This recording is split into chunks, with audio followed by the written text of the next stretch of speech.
संतों के महामहिम वचनों के अनुसार जो चलता है वो पुण्य एकत्रित करता है, और जो कुमार्गगामी बुद्धि के अनुसार चलता है वो पाप एकत्रित करता है। भगवान के सिवा, सुनो महापुरुषों के वचन है, भगवान के सिवा तुम किसी और का सहारा लोगे तो अंत तक तुम्हें पछताना पड़ेगा। भगवान के सिवा किसी और का सहारा लोगे तो अंत तक तुम्हें पछताना पड़ेगा और नरक जैसा जीवन हो जाएगा, नरक जैसा जीवन। भगवान के आश्रय में जो अपार सुख होता है, कैसे हम तुम्हें बताएं।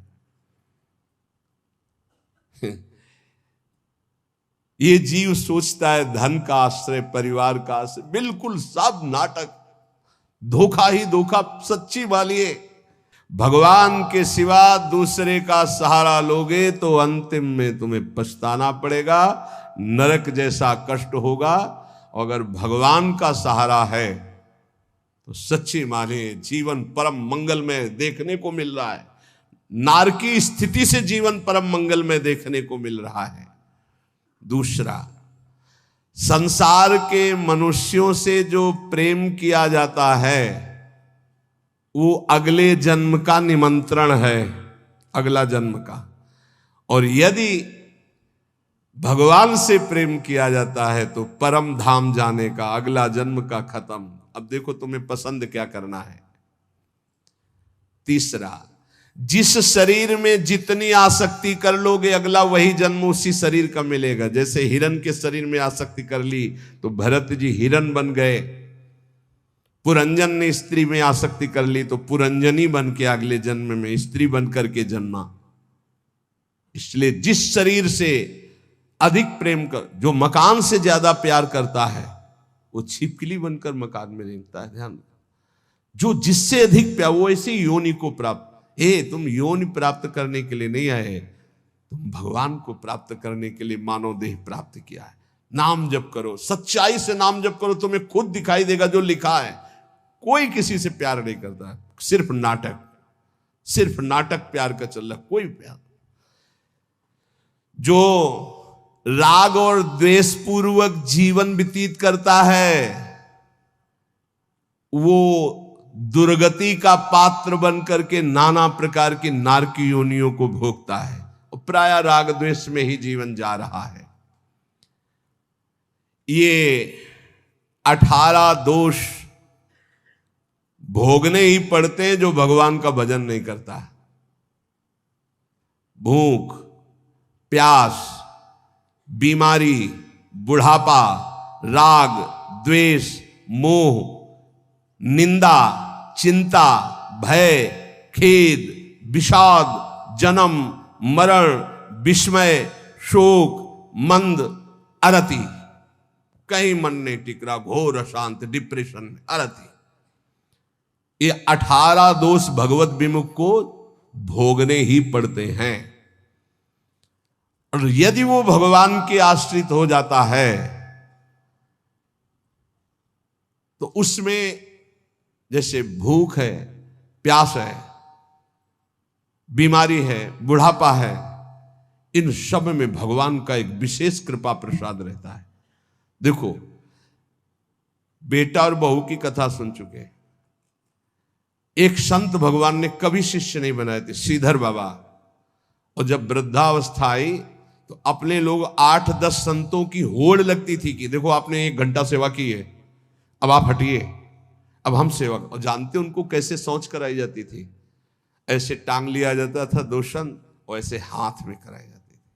क्यों? क्योंकि भजन करते थे। सौभाग्य था किसको शौच कराने को मिले, किसको स्नान कराने को मिल जाए, किसको वस्त्र धारण। ये सौभाग्य, भगवान के सिवा किसी को अपना नहीं माना।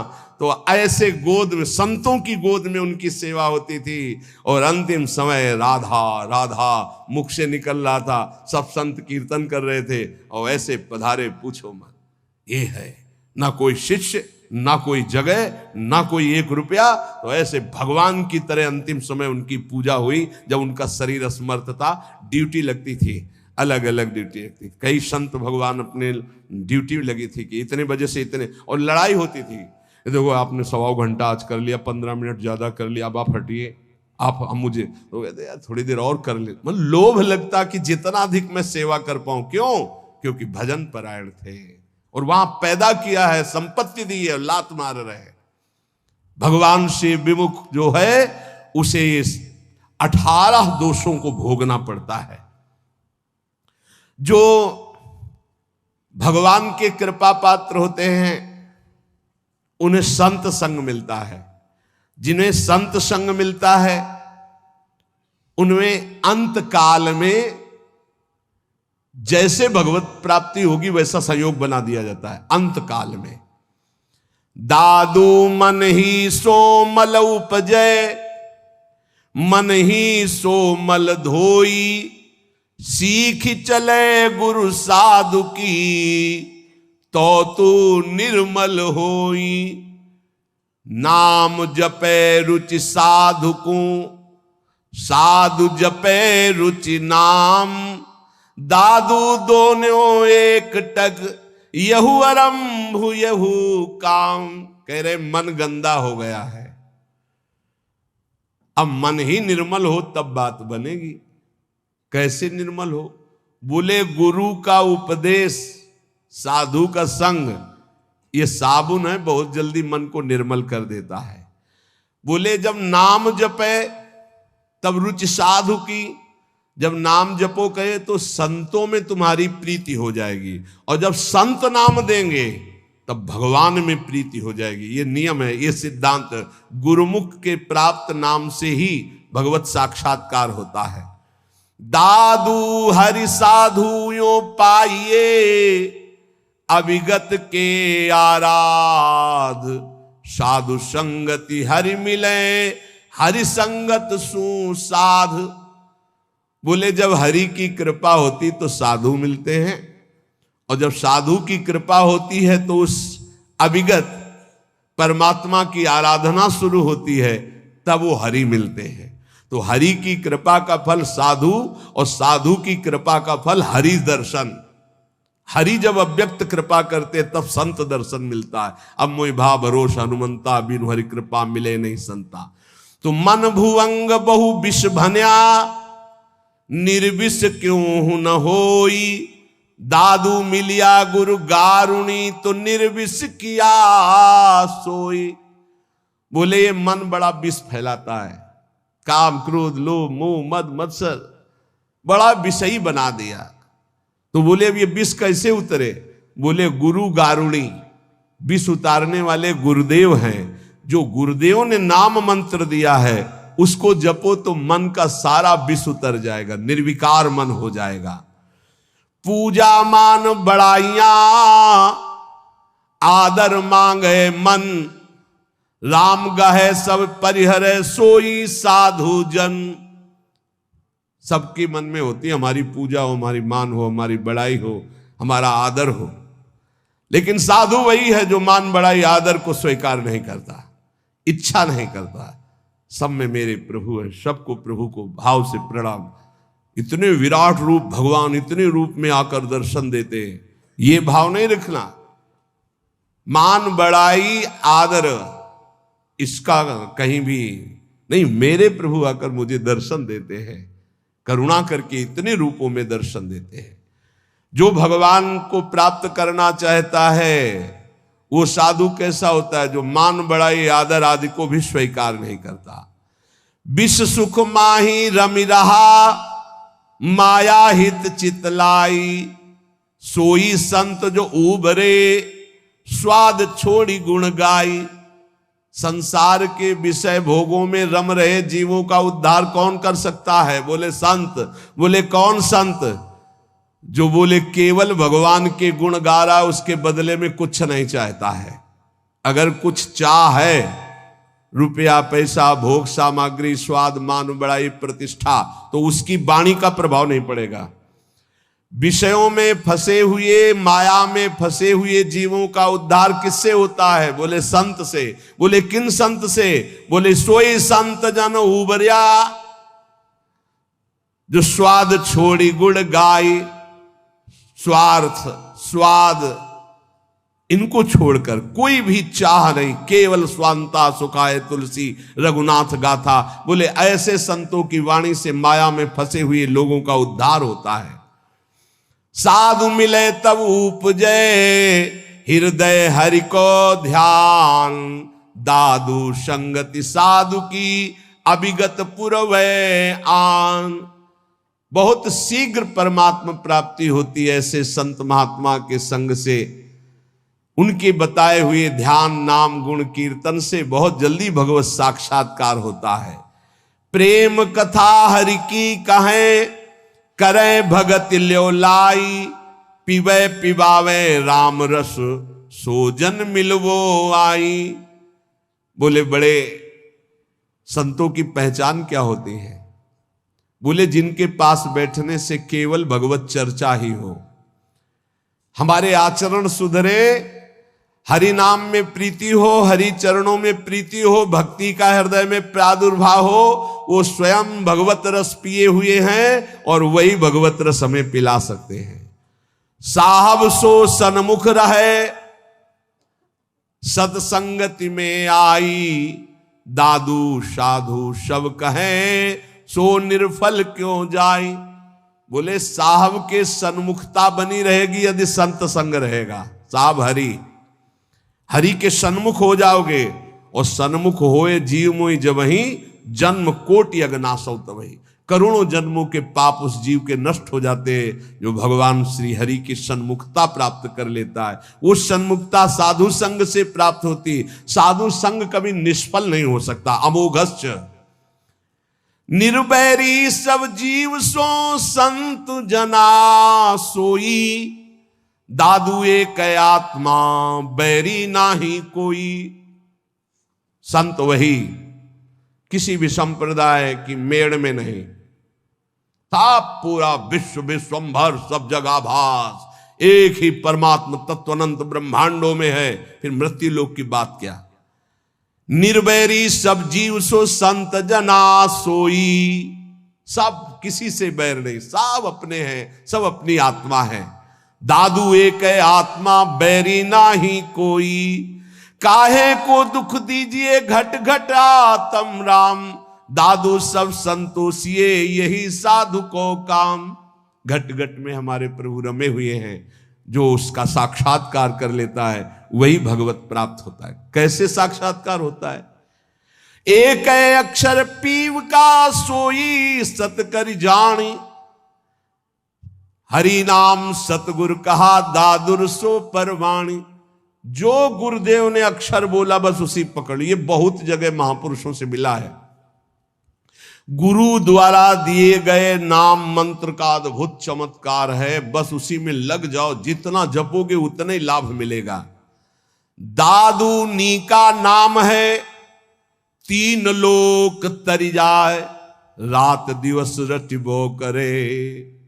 रात दिन बड़े भाग्यशाली जिनको ये पता है कि जाना है मुझे, तो खूब अधिक धन कमा ले, नाम रूपी धन।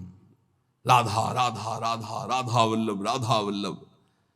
दादू नी का नाम है, हरि हृदय न विसारी, मूर्ति मन माही बसे सांस सांस संभारी। तब जानना कि हमारा नाम रंग ला रहा है, जब हर श्वास में नाम चले और सामने नामी की छवि विराजमान हो। दादू साहब कह रहे, मूर्ति मन माही बसे सांस सांस संभारी, दादू नी का नाम है, आप कहे समझाई, और आरंभ सब छाण दे, हरि नामो ल्यो लाई। केवल लगन लगा लो नाम में, सब पूर्ति हो जाए। जितना नाम अधिक जपोगे, श्री भगवान गीता जी में कहते हैं कि कई प्रकार के हमने यज्ञों का वर्णन किया। श्रेयान द्रव्य मयाद यज्ञाज ज्ञान यज्ञ परंतप, सर्वम कर्माखिलम पार्थ ज्ञाने परिसमाप्यते। बड़ी यज्ञ अभी कल चर्चा की थी कि श्री भगवान ने बताया ब्रह्म यज्ञ, द्रव्य यज्ञ, स्वाध्याय यज्ञ, तप यज्ञ, प्राणायाम यज्ञ, भगवदर्पण यज्ञ, अभिन्नता यज्ञ, कर्तव्य कर्म रूपी यज्ञ, विषय हवन रूपी यज्ञ, समाधि रूपी यज्ञ, योग यज्ञ, स्तंभ प्रवृत्ति, ये सब यज्ञ हैं। इन सब यज्ञों में भगवान कह रहे हैं जो द्रव्य यज्ञ है, रुपया पैसा से जो यज्ञ होती है, ये जितनी भी यज्ञ हैं इन सब में ज्ञान यज्ञ श्रेष्ठ है। सर्वम कर्माखिलम पार्थ ज्ञाने परिसमाप्तये, इसलिए श्रेयान द्रव्य मयाद्यज्ञाज ज्ञान यज्ञ परम तप। परम कल्याण जो होता है वो ज्ञान होने से होता है। इतना तो ज्ञान हो जाना चाहिए कि हमारा स्वरूप भगवान का अंश है, भगवत स्वरूप है। हम शरीर में फंस गए और मुझे मुक्त होना, इस शरीर से, इस शरीर से मुक्त होना है। अगर इस शरीर से मुक्त नहीं हुए तो बहुत घटिया शरीर मिलने वाले हैं, कीड़ा मकोड़ा कितने योनियां हैं। जो रुपए से यज्ञ होती है उसमें महत्ता धन की होती है, इसलिए वो परम लाभ नहीं प्राप्त हो पाता द्रव्य यज्ञ के द्वारा।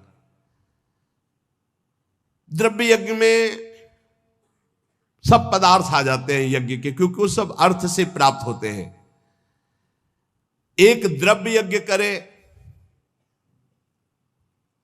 10 अश्वमेध यज्ञ, और एक बार श्री कृष्ण को भाव से प्रणाम कर ले तो 10 अश्वमेध यज्ञ करने वाला श्री कृष्ण को प्रणाम करने वाले की बराबरी नहीं कर सकता। अब आप विचार करो द्रव्य यज्ञ कितना छोटा है जिसको बहुत बड़ा माना जाता है। यहां भगवान कह रहे हैं द्रव्य यज्ञ से श्रेष्ठ है ज्ञान यज्ञ, क्योंकि सभी यज्ञ कर्मजन्य और कर्म करने वाले में यह रहता है कि मैंने ये किया। एक हमने देखा है यज्ञकर्ता को अभिमान रहित, अंदर के कितने विशुद्ध भाव होते हैं धार्मिक पुरुषों में। उनकी मैदा की कई फैक्ट्रियां थी, वो आते थे पूर्व गुरु आश्रम में जब संन्यास मार्ग में थे, 10 गाड़ी उनके साथ होती थी। बहुत दूर से गाड़ी और पादुका उतार करके सबको वहीं रोक कर अकेले आते। उन्होंने जब यज्ञ कराई सब जो यज्ञ के, एक हाथ में टोकरी एक हाथ में सोनी, जहां कोई खा पी के फिर हर सुविधाएं सब पवित्र वैदिक सिद्धांत से होना, और उनका काम केवल यही था झाड़ू और टोकरी ले। पूरे किलोमीटर में यज्ञ मंडप था, पूरी सब व्यवस्थाएं, और अकेले, किसी का चंदा नहीं, क्योंकि खूब अर्थ था, और वो स्वयं ये करते थे। जब कोई उनसे पूछता यज्ञ, कहीं भी कोई पोस्टर बैनर नहीं, और कोई पूछता यज्ञ कौन कराते, तो हमें तो पता नहीं, हम तो यहाँ दोना पत्तल फेंकने की सेवा मिली, बस वो जानते हैं। कोई नहीं जानता था यज्ञ कौन करा रहा। खूब आनंद मंग ऐसे कोई द्रव्य यज्ञ करने वाले बिरला होते हैं जो भगवत समर्पित होते हैं, पर उनको ज्ञान है इस बात का कि तो दियम वस्तु गोविंदम तो भ्यमेव समर्पे, देनहार कोई और है देत रहते दिन रैन, लोग भरम मोपे करे तासो नीचे नयन। ऐसे वो महान गृहस्थ में रहते हुए भी वो महान याज्ञिक थे, यज्ञ करने वाले। तो जब द्रव्य यज्ञ कराई जाती है तो उसमें कहीं ना कहीं अहम स्फुरित हो जाता। मैंने इतने करोड़ अर्पित किए, मैंने इतने लोगों को पवाया, तो जीवन मुक्त होने के लिए वो पर्याप्त नहीं रह गया, क्योंकि अहम का लय होना चाहिए। इसीलिए भगवान कह रहे सर्वम कर्माखिलम पार्थ ज्ञाने परिसमाप्तये। ज्ञान में क्या होता है, अहम का नाश हो जाता है। इसलिए भगवान यहां कह रहे कि सबसे बढ़िया यज्ञ है ज्ञान यज्ञ। अंतःकरण में 3 दोष होते हैं जिनके कारण भगवत साक्षात्कार नहीं हो पाता। मल कहते हैं संचित पाप को। जो संचित पाप होते हैं उनके कारण भजन में मन नहीं लगता। जहां भजन शुरू करोगे, भगवत मार्ग की बातें शुरू करोगे, तो पाप आकर्षण शुरू हो जाएगा, इसे मल कहते हैं। दूसरा होता है विक्षेप, चित्त का चंचल होकर बार बार भोगे हुए विषयों का चिंतन करना, इसे विक्षेप कहते हैं। आवरण कहते हैं अहंकार, अज्ञान। इन 3 के कारण जीव की भगवान में रुचि नहीं होती और भगवान की प्राप्ति में बाधा ये 3 पहुंचाते। मल, संचित पाप, विक्षेप, भोगों के प्रति चित्त का चंचल होना, आवरण, अहंकार, अज्ञान। जब हम कोई भी कर्म करते हैं तो उसमें ये आवरण ढक जाता है, अहंकार, मैंने ये किया। और जहां ये हुआ मैंने ये किया तो उसका कल्याण नहीं हो पाता। ये खास बात है, उसका फल मिलेगा, उसे भगवत प्राप्ति नहीं हो पाएगी। अहंकार विमूढ़ात्मा करता हमें मंदते, अहंकार में मूढ़ता बनी रहती है और ये रहता है कि मैंने ये किया, और जब मैंने ये किया तो अवश्य भोगना पड़ेगा, चाहे शुभ हो या अशुभ हो, भगवत प्राप्ति नहीं होगी। जब हमें किसी महापुरुष का आश्रय मिलता है, संत महात्मा का, और वो जब हमें उपदेश करते हैं, तब हमें समझ में आता है कि सारे कर्म भगवान के लिए करने हैं। हमारे पास जो शारीरिक बल, रुपया, पैसा, भोग सामग्री, सब श्री भगवान की, तो हम भगवत भाव से जब कर्म करके भगवान को समर्पित करने लगते हैं तो हमारे अंदर के दोष नष्ट होने लगते हैं। मल पहले नष्ट होगा, संचित पाप भस्म होंगे। अब हमको थोड़ा विवेक आने लगा कि जितने भोग भोगे उनमें कोई सुख तो है नहीं, तो बार बार चित्त जो भोगों की तरफ जा रहा था उसे वापस करने लगे, तो विक्षेप नष्ट होने लगा। अब अहंकार भगवद अर्पित होकर के चरणों में चला गया, तीनों ठीक हो गए। मल विक्षेप आवरण जहां हटा तो सामने सच्चिदानंद भगवान का उसको अनुभव हो जाता है। अब बोले ये मल विक्षेप आवरण हटाने के लिए जो साधु संग चाहिए, गुरु का संग चाहिए, वो कैसे प्राप्त हो? बोले जब विवेक, वैराग्य, समदमादि, सठ संपत्ति, मुमुक्षता, श्रवण, मनन, निधिध्यासन, तत्व पदार्थ संशोधन, ये जो दैवी भागवती ज्ञान के साधन है, इनकी जब प्राप्ति की इच्छा होती तो गुरु बनाने की इच्छा होती। कोई ऐसे संत मिले, कोई ऐसे सदगुरु मिले। देखो भगवान सामने विराजमान है अर्जुन के, और कह रहे हैं कि जब कभी मल विक्षेप आवरण हटाने के लिए ज्ञान की आवश्यकता होती है तो गुरु की प्राप्ति की इच्छा होती है। तो अपने मल विक्षेप आवरण को हटाने के लिए, कल्याण प्राप्ति के लिए, मंगल के लिए, सुख प्राप्ति के लिए, ज्ञान यज्ञ के लिए, तत्व ज्ञान के लिए किसी संत का आश्रय लो। कैसे? बोले तद्विद्धि प्रणिपातेन परिप्रश्नेन सेवया उपदेक्षन्ति ते ज्ञानम ज्ञानिनस्तत्वदर्शिनः। भगवान से पहले प्रार्थना करो कि हमको तत्वज्ञानी महात्मा मिल जाए। बड़ा मुश्किल है तत्वज्ञानी महात्मा मिलना। ये छोटी छोटी मेड़े ऐसी बन गई हैं, लड़ाई झगड़ा, एक दूसरे की निंदा स्तुति समझे नहीं पा रहे। जैसे जमीन में खड़े होकर देखो तो कोई 7 खंड की, कोई कुछ ऐसे बिल्डिंग, और थोड़ा हेलीकॉप्टर में बैठ के देखो ऊपर उड़ के, तो सब एक जैसा दिखाई देने लगेगा। तो जो ऊंचाई में चढ़ा हुआ महापुरुष है वो एक जैसा दिखता है, सब जगह एक है। देखो शास्त्रों में हमने, वैदिक सिद्धांतों में भी पाया, आ ब्रह्म है, आ। अब आप कुछ भी बोलो आ निकलेगा। सर्वव्यापी ब्रह्म आ है, ये हमने शास्त्रों में पाया। का, खा, गा, चा, छा, टा, ज्ञा, का से लेके ज्ञा तक कोई भी अक्षर बोलो, आ आ आ निकलेगा। अब जो अक्षर है वो ब्रह्ममय है। ऐसे चराचर जगत ब्रह्म में, सर्वम खलमिदम ब्रह्म। अब ये वेद सिद्धांत पढ़ते हो, लड़ाई झगड़ा कहां रह गया, कहां निंदा स्तुति रह गई, कहां राग द्वेष रह गया, कहां छोटा बड़ा रह गया, कहां अपना पराया रह गया। यही समझ। सनातन आकाश की तरह है, ध्यान रखना। सनातन धर्म आकाश की तरह है, सनातन धर्म वायु की तरह है, सनातन धर्म जल की तरह है, सनातन धर्म पृथ्वी की तरह है, सनातन धर्म सूर्य की तरह है। जहां देखो वहीं सनातन सूर्य है, सनातन वायु, सनातन जल, सनातन भूमि, सनातन आकाश, सनातन अग्नि, अंदर और बाहर, यह है सनातन। तो ब्रह्म सनातन, परमात्मा सनातन, तो धर्म सनातन। उसको समझो, ये छोटी छोटी मेड़े नहीं। सनातन, सनातन आकाश की तरह है, सनातन वायु की तरह है, सनातन अग्नि की तरह है, सनातन जल की तरह, सबका भरण पोषण सनातन। भगवान सबसे पहली बात कह रहे हैं, ज्ञानिनस तत्वदर्शिना। किसका संग करना है? तत्व ज्ञानी का। हरिवंश महाप्रभु कह रहे हैं कैसे प्रिया प्रीतम के प्रेम में जाओगे? बोले ये क्रूरापि पापिनो न च सताम संभाष्य दृश्या से सर्वान वस्तुतया निरीक्ष परम स्वाराध्य बुद्धिर्मम। सबको आराध्य रूप में देखो, चाहे पापी हो चाहे पुण्यात्मा, सब में राधा वल्लभ लाल विराजमान है। यह आचार्य का आदेश है। यह है ज्ञानिनस तत्वदर्शिना, सब जगह अपने इष्ट को देखना। ये कहां मिलेंगे? ये भगवान मिलाएंगे। भगवान से सबसे पहले प्रार्थना करनी चाहिए कि मुझे ऐसे संत का सानिध्य दीजिए जो आप में रमण करता हो। मैं तो नहीं पहचान पाऊंगा प्रभु, आप मेरे हृदय को भी जानते हो और संत को भी जानते हो, तो मुझे संत संग दीजिए। अब मोहि भा भरोसा हनुमंता, बिनु हरि कृपा मिले नहीं संता। और जब संत मिले तब क्या करो? तो बोले तद्विद्धि प्रणिपातेन परिप्रश्नेन सेवया। अर्जुन पहले उन महापुरुषों के पास जाए तो जाकर उनको साष्टांग दंडवत करे। संपूर्ण आत्मसमर्पण का भाव साष्टांग दंडवत में माना जाता है।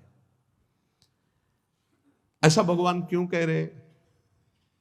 क्योंकि बिना श्रद्धा के आपको ज्ञान प्राप्त नहीं हो सकता। श्रद्धावान लभते ज्ञानम। अगर श्रद्धा कमजोर है तो ज्ञान नहीं प्राप्त हो सकता। अगर वास्तविक किसी संत का लाभ लेना है तो श्री भगवान ने आदेश किया, पहले अहंकार छोड़ो, पहले कोरे कागज की तरह उनके पास जाओ। यहाँ इतनी लिखा पढ़ी करके आते कि डस्टर चलाने को मना ही नहीं होता। इतनी लिखा पढ़ी पहले से ही रखी हुई है, बिल्कुल बेकार। आप सच्ची मानिएगा 70 वर्ष जीवन के हो गए, अभी तक ये नहीं निर्णय कर पाए कि मुझे चलना किधर है। अहो भाग गया आप लोगों का, जिनको ये चित्त का समाधान हो गया कि मेरा मार्ग क्या है। नहीं, 70 वर्ष हो गए और अभी ये नहीं पता कि चौराहे पे खड़े कि जाऊं किधर, ज्ञान मार्ग में जाऊं कि ध्यान मार्ग में जाऊं कि योग मार्ग में जाऊं, भजन मार्ग में जाऊं कि, अभी तक ये निर्णय नहीं। भगवान कह रहे किसी ज्ञानी महापुरुष का आश्रय लेना है तो श्रोत्री और ब्रह्मनिष्ठ दो बातें कही है। श्रोत्री कहते हैं जिन्होंने खूब गुरुजनों के चरणों में बैठकर शास्त्रों का श्रवण किया है, और ब्रह्मनिष्ठ जो उसी तत्व में स्थित हो चुके हैं। ऐसे महापुरुषों से निवारण होता है संसार का, जिनका एक ही उद्देश्य केवल श्री भगवान और भगवान में स्थित है। भगवान आदेश करते प्रणिपातेन, उन महापुरुषों के पास जाए, हाथ जोड़कर साष्टांग दंडवत करे, नीचवत सेवेत सदगुरुम, अपने को सबसे नीचवत मान करके सदगुरु का सेवन करे। कभी भी शरीर से गुरु का निरादर न करे, तिरस्कार न हो, इसलिए गुरु के सामने नम्र सरल और जिज्ञासा के भाव से उनकी आज्ञा पूर्वक सेवा करे। अपने आप को गुरु के चरणों में सबसे छोटा अधीन सेवक समझे। शरीर और वस्तुएं दोनों गुरु के आज्ञा के अनुसार हैं। साष्टांग दंडवत प्रणाम का मतलब है मेरा शरीर गुरु की आज्ञा पे चलेगा, अहम गुरु के चरणों में अर्पित है। सेवया, भगवान कह रहे परिप्रश्नेन के लिए सेवया, शरीर और वस्तुओं से गुरु की सेवा गौण, मुख्य है गुरु की आज्ञा का पालन करना। जिससे गुरु प्रसन्न हो बस वही कार्य करना। उनकी प्रसन्नता प्राप्त हो गई, उनके मन के संकेत के अनुसार तुम्हारी चेष्टा हुई, उनकी आज्ञा के अनुकूल तुमने कार्य किया, तो प्रश्न करना ही नहीं पड़ेगा, उत्तर तुम्हारे हृदय में अपने आप आ जाएगा। देख लेना, संत महापुरुषों की सबसे बड़ी सेवा होती है उनके संकेत के अनुसार चलना, उनके इशारे को समझना, वो किधर चलाना चाहते हैं, वो क्या चाहते हैं, अपना जीवन उनकी आज्ञा में अर्पित करना। संतों को जितना सिद्धांत प्रिय है उतना अपना शरीर प्रिय नहीं है। तो एक आदमी संत की शरीर सेवा करे, उनकी आज्ञा का उल्लंघन करे, और एक आदमी केवल उनकी आज्ञा का पालन करे, तो संत कृपा उसके पास ज्यादा फलीभूत होगी जो आज्ञा का पालन कर रहा है। संत सिद्धांत की रक्षा के लिए अपने प्राण त्याग सकते हैं। इसलिए सच्चा संतों का सेवक वही है जो उनकी आज्ञा का दृढ़ता पूर्वक पालन करता है। तो पहले प्रणिपातेन साष्टांग दंडवत सेवया, तन मन वचन से उनकी सेवा, फिर परिप्रश्नेन, तब प्रश्न बनता है। केवल प्रश्न होना चाहिए परमात्मा की प्राप्ति का। अब जैसे लौकिक सांसारिक बातों को आप हमारा भी समय नष्ट करेंगे, अपना भी समय नष्ट करेंगे, वो तो आप भोग ही रहे हो। आप उनसे कैसे निकल पाओ, इसके लिए तो संत समागम मिला है। अब वहां आकर भी प्रपंच की चर्चा, अब हम कैसे बताएं। अब हमसे आकर के मान लो वोट का समय चल रहा है, हम तो खुली बात करते हैं, हमारा उद्देश्य भगवत प्राप्ति का है। अब हमारे पास आए साष्टांग दंडवत के बैठे हो, भी वोट में खड़े हैं, आपका आशीष चाहिए, तो भाई जय विजय इस पर ध्यान न देकर राष्ट्र सेवा पर ध्यान दो। बाहरी जय विजय कोई विशेष बात नहीं, राष्ट्र सेवा की प्रीता ही विजय श्री है। तुम हार होते हुए भी हारोगे नहीं यदि राष्ट्र सेवा का भाव है, और यदि राष्ट्र सेवा का भाव नहीं, पद भोग का है, तो विजय होते हुए भी तुम्हारी हार है, वो कोई खास बात नहीं। महाराज श्री ने विजय श्री का आशीर्वाद दिया। हम कहते हैं भैया हमारी बात को समझो, हमारा उपदेश केवल धर्म, राष्ट्र और भगवान के लिए है। विजय श्री उसी के पास है जो उत्साह संपन्न होकर हमारे राष्ट्र की सेवा का भाव रखता है। ये प्रजा भगवान का स्वरूप है। जब आप प्रजा को प्यार करोगे, उनके बीच में जाओगे, उनकी समस्याओं को देखोगे, वहां समस्याओं का निदान करोगे, अपने आप हमारे भारत के प्रिय रहेंगे। हमारा उद्देश्य भगवत प्राप्ति, हमारा उद्देश्य नेता और महान जनों को गाइड कर सके, ऐसी मेरी सामर्थ्य नहीं। हम तो उनके गाइड के लिए हैं जो इस संसार से छक गए हैं और भगवान की प्राप्ति करना चाहते हैं कि अब मैं भगवान को प्राप्त। हम न किसी के वोट जिता पाएंगे और न किसी के हम सहयोग कर पाएंगे। हम इतने बड़े महात्मा नहीं है कि विजय श्री नहीं होगी। कह तो दिया, किसकी विजय हो गई, कुछ नहीं हो। हाँ, हरिशरणम राधा राधा राधा, पक्का संसार से विजय प्राप्त कर लोगे, माया पर विजय प्राप्त कर लोगे। बड़े दुर्लभ भाग्य प्रकाशित हुए हैं, तब हमको वृंदावन लाया गया और ये सौभाग्य प्राप्त हुआ। इस सौभाग्य का परिणाम दुख सुख भुगाने वाला ये मानव शरीर नहीं, केवल स्वाप्निक सुख स्वर्गलोक भुगाने वाला देव सुख नहीं, केवल पाप कर्म भुगाने वाला यातना देह नरक दुख नहीं, ये भगवत सुख प्रदान करने वाला है जो लोक लोकांतर में कहीं सुख नहीं है। ये जन्म मरण को रोकने वाला है। बड़े भाग पाइप सत्संगा, तो बिना ही प्रयास होई भव भंगा। शब्द पर ध्यान दो। कई नौ साधक विचलित हो जाते हैं कि मेरा मन मेरा साथ नहीं दे रहा, अब क्या होगा। आपको चिंता नहीं करनी, आप खुद गलत हो रहे हो। मेरा मन क्यों रखा है, प्रियाजू को क्यों नहीं दे दिया। बहुत प्रयास करने पर भी जब सफलता नहीं हाथ लगती है तो उसे हार कहते हैं, और हार तभी सार्थक है जब वो प्रियाजू के चरणों में समर्पित कर दी जाए। बड़े बड़े हार गए हैं, अपने लोग तो बच्चे हैं। गोस्वामी तुलसीदास जी कह रहे हैं, हौ हार्यो कर जतन विविध विधि, अतिशय प्रबल अजय, तुलसीदास बस होए तबहि जब प्रभु पेरक बरजय। तो दे दो ना उनको मन, फिर चिंता क्यों करते हो। अगर मन प्रभु के हवाले कर दो, वो ठीक कर लेंगे। उनको कोई मेहनत नहीं पड़ेगी ठीक करने में। वो अपने जन्म के जन्म व्यतीत होते जा रहे हैं, मन को आज तक हम राजी नहीं कर पाए। बहुत किया मनमानी, अब मन को हमारे गुरुदेव के वचनों के अनुसार चलना होगा। अब मन को शास्त्र सम्मत आचरण करने होंगे। आप थोड़ा मन से हटिए। मन में जो एक तदात्म भाव ले बैठे हो, यही तुम्हारी दुर्गति का कारण हो रहा है। तुम मन नहीं हो, तुम्हारा एक यंत्र है मन। तुम थोड़ा अलग हट करके देखिए, फिर ये डर जाएगा।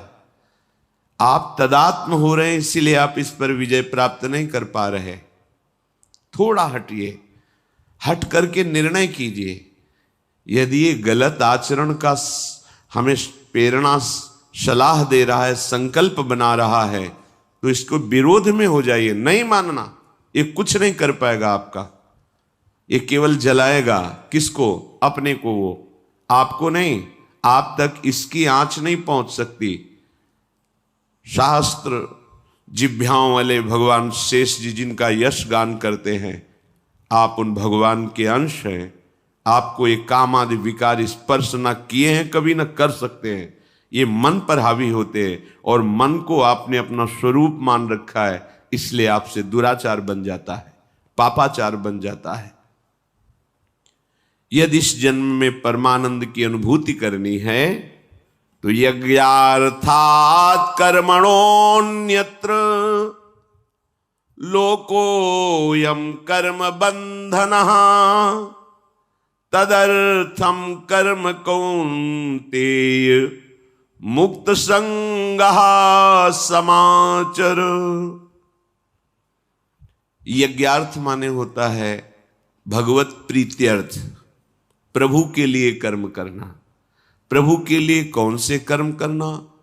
स्वकर्मणा, जो तुम्हें कर्म मिला है उसे धर्म के अनुसार करो, भगवत समर्पित कर दो, वो यज्ञ हो जाएगा। उसका फल मिलेगा तुम्हें आनंद, भगवत प्राप्ति, महासुख। कर्म वही है, पर जब अहंकार से प्रेरित होकर अपने लिए करते हो सुसुख वांछा, तो उसमें अधर्म वृत्ति बढ़ जाती है। अधर्म वृत्ति निश्चित आपको भोगना पड़ेगा।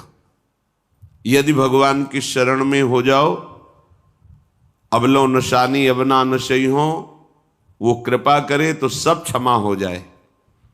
वो कह रहे हैं कि हम तो हम सर्वपापेभ्यो मोक्षयिष्यामि मा शुचा। नहीं तो आपका जो कर्म प्रकाशित नहीं हुआ है और आपने पाप कर्म किया वो गुप्त है, वो नष्ट नहीं हुआ, वो भयंकर रूप रख के तैयार है, अपने समय पे तुम्हें नष्ट कर देगा। एक 45-50 वर्ष की अवस्था के थे, अब उनको ज्ञान हुआ कि हमारे द्वारा बहुत अधर्म हुए हैं, अब सब छोड़ो, अब सत् कार्यों में लगो। तो उनके सामने एक स्वर्णकार का मकान था। वो बहुत ही कपटपूर्ण व्यवहार करता था। भोले भाले लोगों को असली स्वर्ण लेकर के, केवल स्वर्ण का लेप करके अलंकार बेचता। अगर कोई जानता तो कुछ राज कर्मचारियों को अपने ले के अधीन किए हुए था और उसको कुछ नहीं होता। तो जो राज कर्मचारी उसके रहस्य को जानते थे, वो रात में ड्यूटी देते थे। उन लोगों ने सोचा कि इतना धन इसने इकट्ठा किया है, अगर हम इसको मार देते हैं और इसका स्वर्ण ले लेते हैं तो कोई रिपोर्ट करने वाला भी नहीं होगा और हम बहुत धनी हो जाएंगे। अधर्माचरण करने वाला कभी सुखी नहीं हो सकता। स्वर्णकार अधर्म आचरण कर रहा था, तो उसके अधर्म आचरण में सम्मिलित होने वाले राज कर्मचारियों ने उसे मार दिया। उसका स्वर्ण ले लिया, धन ले लिया और उसे एक बॉक्स में बंद करके वो निकल ही रहे थे कि वो जो धर्म पे चलना ठाना था उन्होंने देख लिया। बाहर निकले, उनका ये क्या है? अब वो तो फंस गए, क्योंकि बॉक्स में उसकी लाश थी और सब बैग झोला में स्वर्णाभूषण धन था। उन्होंने तुरंत उसको कहा, आवाज मत दीजिएगा, देखो हम तुम्हें हिस्सा दे देंगे, ये जो धन हमारे पास है इसको हम 3 हिस्से में बांट लेंगे और इसको हम नष्ट कर देते हैं, कोई जानेगा नहीं, हम राज कर्मचारी हैं, किसी तरह का फसाव नहीं होगा। उन्होंने कहा, ये मैं अधर्म का कार्य नहीं कर सकता, मैं तो अब हल्ला मचाऊंगा, सबको बुलाऊंगा और बताऊंगा कि तुमने इसकी हत्या की है और इसका धन अपहरण कर रहे थे। अब राज कर्मचारी, उन्होंने सोचा हमारी ड्यूटी भी जाएगी, धन भी जाएगा, सजा भी मिलेगी। दोनों ने इशारे में ही बात कर ली और हल्ला मचा के दौड़ पाए, पकड़ो इसे, पकड़ो, जाने न पाए। उसे पकड़ लिया, लोग इकट्ठा हुए, क्या हुआ? देखो ये धन अपहरण करके जा रहा था, इसकी हत्या कर दी। तो हम लोग गश्त लगा रहे थे तो हमें शंका हुई, आए तो देखा ये पकड़ा गया। जो धर्म से चल रहा था उसको पकड़ लिया। अब तो प्रमाण, राजकर्मचारी खुद गवाही देने के लिए तैयार, उसे बंद किया गया, मुकदमा हुआ। वो बार बार जज के सामने यही कहता था, जिसकी कसम खवाओ हम कसम खा लेते हैं, हमने बिल्कुल ये कार्य नहीं किया, ये लोग ये कार्य कर रहे थे, हमने इनको रोका तो इन्होंने मुझे साझेदारी के लिए, पर मैंने वो स्वीकार नहीं किया तो फिर इन्होंने ऐसा किया। पर उसकी कौन बात माने? राजकर्मचारी गवाही, मुकदमा लंबा खिंचा, उसे जेल में रखा गया। हर बार आके वो यही प्रार्थना करता, कई वर्ष तक चलता रहता मुकदमा, जेल का उसे बड़ा कष्ट भोगना पड़ता। वो विचार करता कि मैं अगर हिस्सा ले लेता तो बच जाता, लेकिन धर्म से चल रहा था तो देखो मुझे कष्ट भोगना पड़ा। मुझे लगता है भगवान के दरबार में न्याय नहीं है, धर्म रक्षा नहीं करता, ऐसा लगता है। एक दिन आया और रो करके यही बात कही जज के सामने कि मुझे लगता है भगवान नहीं है, क्योंकि मैं बार बार सत्य को साक्षी करके कहता हूं कि मैंने ये कर्म नहीं किया और मुझे दंड दिया जा रहा है, मुझे क्लेश दिया जा रहा है धर्म से चलने के कारण। अगर मैं सम्मिलित हो जाता तो मुझे तीसरा हिस्सा मिलता और बिल्कुल बात शांत होती। ये क्या धर्म है, कहां भगवान है? जज ने इस पर गौर किया, कई वर्ष वो जेल भोगता रहा, मुकदमा चलता रहा। तब जज ने गौर किया कि बार बार ये कहता है इसकी जांच की जाए, तो हत्याकांड होते ही रहते हैं। एक शव आया वहां, जज ने मंगवाया था, जो पोस्टमार्टम के लिए जाता, मंगवाया और कहा देखो इसका कोई नहीं है, अंतिम संस्कार के लिए अपने ही लोगों को जाना है। तो दो कर्मचारी जो थे सरकारी, जो स्वर्ण चोरी में सम्मिलित थे, उनको और उसको कहा कि बस तुम थोड़ी देर नदी के किनारे बैठे रहना, हम और लोगों को लेकर के आते हैं। और एक आदमी को छुपा के बैठा लिया और राज कर्मचारी नदी के किनारे शव को लेकर बैठे। उसको देखा जिसको बहुत कष्ट दिया जा रहा था, सारा आरोप उसके ऊपर था, जो धर्म से चल रहा था। उसे कहा माना नहीं ना, अगर मान लेता तो तीसरा हिस्सा भी मिल जाता, बात वहीं खत्म हो जाती है। देखा, फंसा दिया, तेरे को आजीवन कारावास मिलेगा, कोई नहीं बचा सकता तेरे को। मेरी बात नहीं मानी, कह रहा था हल्ला मचाऊंगा, ऐसा वैसा, अब भोग। तो जज के द्वारा जो एकांत में बैठाला हुआ आदमी था, उसने पूरी बात सुनी,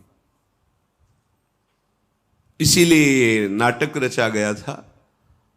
तीनों को बुलाया और कहा तुम निर्दोष हो उस धर्मात्मा से, स्वयं इनकी आवाज से हमने सुना ये कह रहे थे जो तुम बात कह रहे थे। तो उसने कहा कि ये तो ठीक है, अब निर्णय ठीक कर दिया, लेकिन अब कई वर्षों से मैं दंड भोग रहा था, ये कौन सा न्याय है? किस अपराध के कारण? मैं तो धर्म से चल रहा था, इसमें किंचन मात्र मेरा कोई अपराध नहीं था, फिर कई वर्ष से मैं सजा क्यों भोग रहा था? बार बार प्रताड़ना, नाना प्रकार के कष्ट क्यों भोगा मैं? जज ने कहा तुम हृदय को साक्षी करके बताओ, क्या कोई ऐसा अपराध किया है जिसका प्रकाश ना हुआ हो और तुम्हें दंड ना मिला हो? हम अब उसका कोई दंड थोड़ी तुम्हें देंगे, लेकिन तुम्हारे अंदर जो भगवान के प्रति आरोप है उसका निराकरण हो जाएगा। उसने कहा हाँ, यौवन अवस्था में मैंने किसी स्त्री को ऐसा ऐसा, और वो विरोध करने पर भी उसे मार दिया और आज तक बात कोई प्रकाशित नहीं हुई। तो बोले फिर भगवान को क्यों दोष देते हो? वो कर्म तुम्हारा दंड अगर मिल जाता तो नष्ट हो जाता, वो कर्म सुरक्षित है।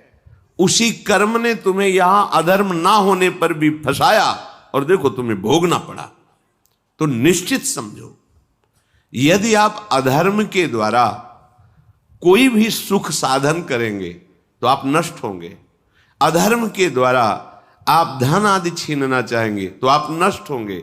अधर्म कर दिया है और उसका प्रायश्चित नहीं हुआ तो वो कर्म सुरक्षित है। ऐसी जगह फंसाएगा जहां 100% आपने कोई अपराध नहीं किया पर आपको उसका दंड भोगना पड़ेगा।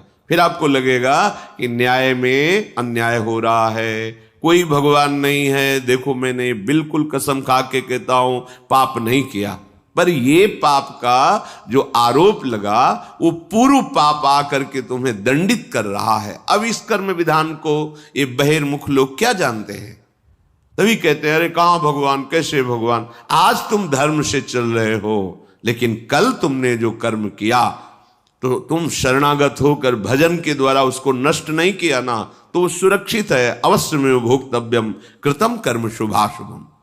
इसीलिए श्री भगवान आदेश कर रहे हैं यज्ञार्थात कर्मणोन्यत्र लोकोयम कर्म बंधनहा तदर्थम कर्म कौन्ते मुक्त संगहा समाचर। मुक्त हो जाओगे, न काम तुम्हें अधीन कर पाएगा, न पाप अधीन कर पाएगा, परमानंद में डूब जाओगे। केवल प्रभु के लिए कर्म करो। ये अगरबत्ती, धूप बत्ती, आरती, पूजा प्रभु को अपना नहीं माना तो ये थोड़ा शुभ कर्म बन गया, बस ये तुम्हारा प्रायश्चित नहीं होगा। जो तुमने अधर्माचरण के अगरबत्ती धूप बत्ती से खत्म होने वाले नहीं हैं, उनके लिए तुम्हें नाम जप करना पड़ेगा, नाम कीर्तन करना पड़ेगा। नाम कीर्तनम यस्य सर्व पाप प्रणाशनम, समस्त पापों का नाश करने में समर्थ है। राधा राधा राधा, कृष्ण कृष्ण कृष्ण, गोविंद गोविंद गोविंद। भगवन नाम, अगर भगवन नाम का आप निरंतर जप करने लगे तो आप स्वयं तर जाएंगे और लोगों को तार देंगे।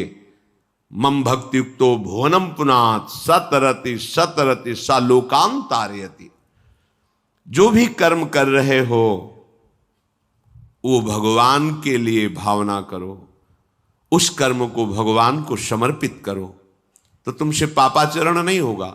जो पापाचरण हो गए हैं 10 मिनट केवल बैठ करके अपने घर में ही ताली बजा के मंजीरा लेकर के, इसे नाटक मत समझो, आडंबर मत समझो। नहीं, जो आडंबर और नाटक किए हैं ना, वो जब अपना नाटक फैलाएंगे तो तुम उस नाटक से निकल नहीं पाओगे। माया का नाटक है।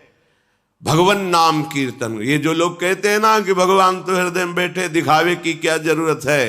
अगर इतना बोध हो चुका है भगवान हृदय में बैठे, तब तो आप सिद्ध हो गए। केवल वाणी से बोल रहे हो, मन मानी आचरण कर रहे हो, दुर्गति को प्राप्त हो रहे हो, तो है ना सबके हृदय अछत विकारी, पर सकल जीव जग दीन दुखारी।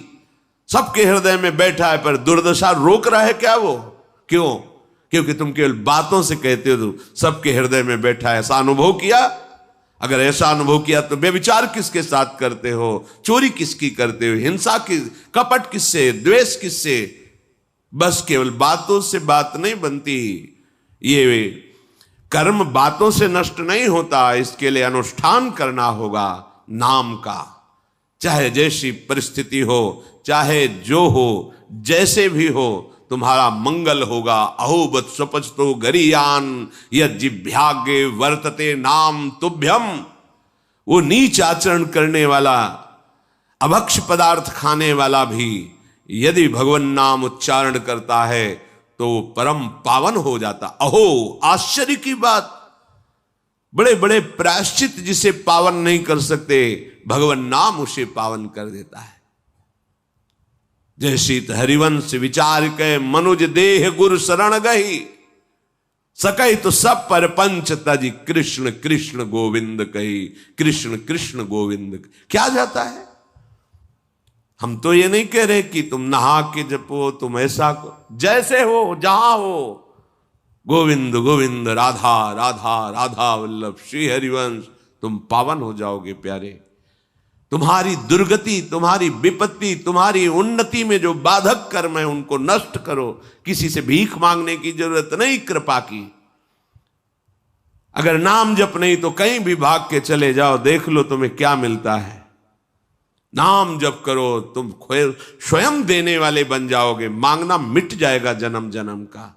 विश्वास करो, जैसे भी हो, नहीं छोड़ पा रहे गंदी बातें, शुरू करो, नाम को तो अंदर लाओ, वो तुम्हें इतनी सामर्थ्य देगा, सब छूट जाएगा, सब छूट जाएगा। विश्वास करो, आज तक जितने बड़े बड़े ऊंचाई के पद पर पहुंचे हुए महात्मा हैं, सबके मूल में नाम पाया गया।